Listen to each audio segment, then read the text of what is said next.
Hello बच्चों, let's read the question. The question is a coil of 100 turns carries a current of 5 ampere and creates a magnetic flux of 10 to the power minus 5 Tesla per meter square per turn.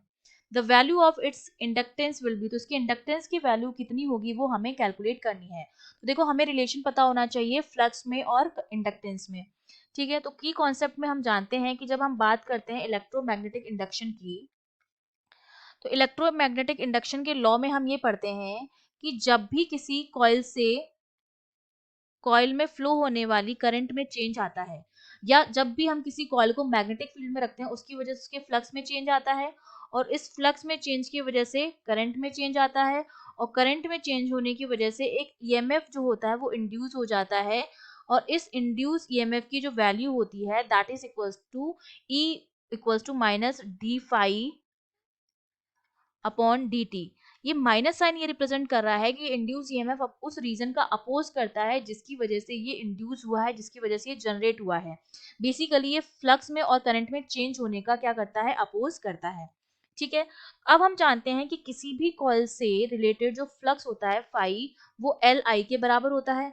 अगर उस coil में number of turns N है तो हर turn से related flux phi होगा, तो N turn से कितना फ्लक्स होगा, एन फाई, जो मेरा एल आई के बराबर हो जाएगा, जहां पर एल आपका इंडक्टेंस है, आई उसमें फ्लो होने वाली करंट है, एन आपके नंबर ऑफ टर्न्स हैं.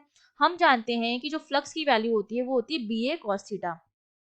ठीक है, तो यहाँ पर हो जाएगा एन और कॉस थीटा की वैल्यू हो जाएगी 1, आपके पास 0 हो जाएगा, पैरेलल है एक दूसरे के, तो ये हो जाएगा, इसकी जगह मैं लिख दूंगी बी ए फ्लक्स की value which is equal to L I. यहाँ से हमें क्या निकालना है, एल की वैल्यू निकालनी है, तो एल का फॉर्मूला जो हमारे पास बन जाएगा वो हमारे पास बन जाएगा N B A upon I. अब हमें क्या करना है, सिंपली इसमें वैल्यूज पुट करनी है. ठीक है, तो एल इक्वल्स टू आपके पास हो जाएगा, एन आपको दे रखा है 100 इंटू बी जो आपको दे रखा है N B A upon I की वैल्यू. ठीक है, तो बी ए की जो वैल्यू हमें दे रखी है वो हमें बी की वैल्यू कितनी दे रखी है, creates a magnetic flux of 10 power minus 5 tesla metre square per turn. ठीक है, तो इसकी वैल्यू दे रखी है 10 पावर माइनस 5. ठीक है, फ्लक्स हमें गिवन है अपॉन करंट कितनी दे रखी है 5 एम्पियर. बेसिकली बी ए दोनों की वैल्यू जो है वो बेसिकली फ्लक्स है जिसकी वैल्यू हमें गिवन है पर टर्न के लिए.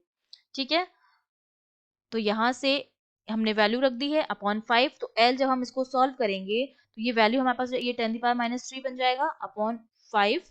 तो ये एल हमारे पास कितना हो जाएगा, 1 अपॉन 5 इज 0.2 और 10 पावर माइनस 3 मिली हेनरी. तो ये मेरे पास क्या आ गई है, इंडक्टेंस की वैल्यू आ गई है जो कितनी आई है, 0.2 मिली हेनरी. दैट मीन्स हमारा जो डी ऑप्शन है वो हमारा क्या हो जाएगा, बिल्कुल करेक्ट हो जाएगा.